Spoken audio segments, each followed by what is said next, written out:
এই ম্যাচে উইনের টিমের সাথে আমি থাকাটা আমার ধরেন নিজের ভিতরে অনেক ইমোশনালি কাজ করতেছে।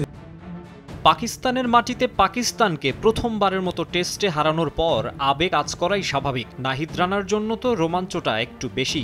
একে তো দলের কনিষ্ঠতম সদস্য, তার উপর ঐতিহাসিক টেস্টে স্বীকার করেছেন বাবর আজমের উইকেট। ক্যাপ্টেন প্ল্যান দিচ্ছে যে তুমি সামনে সামনে বাউন্সার, তো আমি আগে থেকে পেসারি ছিল ভালো, দুজন বোলিং করে গেছে, তো আমি ওটা ট্রাই করছি বাউন্সার সামনে, তো ব্যাকফুটে থাকতে থাকতে সামনের বলে ড্রাইভ খেলছে, ওই বলে আউট হয়েছে।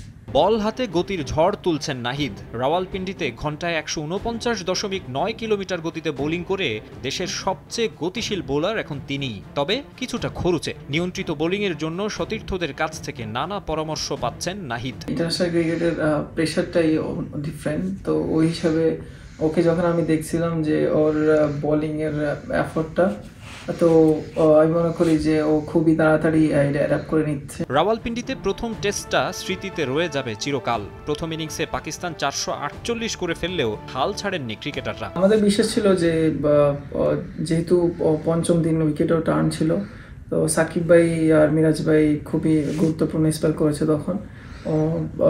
সবাই বিশ্বাস ছিল যে আমরা স্পিনে ওদেরকে আটকাতে পারবো। ব্যাটিং ফ্রেন্ডলি উইকেট ছিল, তো আমরা বলাররা চেষ্টা করছি ব্যাটসম্যানকে রুম না দিয়ে লাইন টু লাইন বোলিং করার। লেজেন্ড প্লেয়ার আছে সাকিব ভাই, মুশফিক ভাই, তো ওনাদের সাথে এক টিমে খেলা, এটা ধরেন আমার নিজের জন্য অনেক বড় কিছু। স্মরণীয় জয়ের পর ২ দিন বিশ্রামে কাটিয়েছে বাংলাদেশ দল।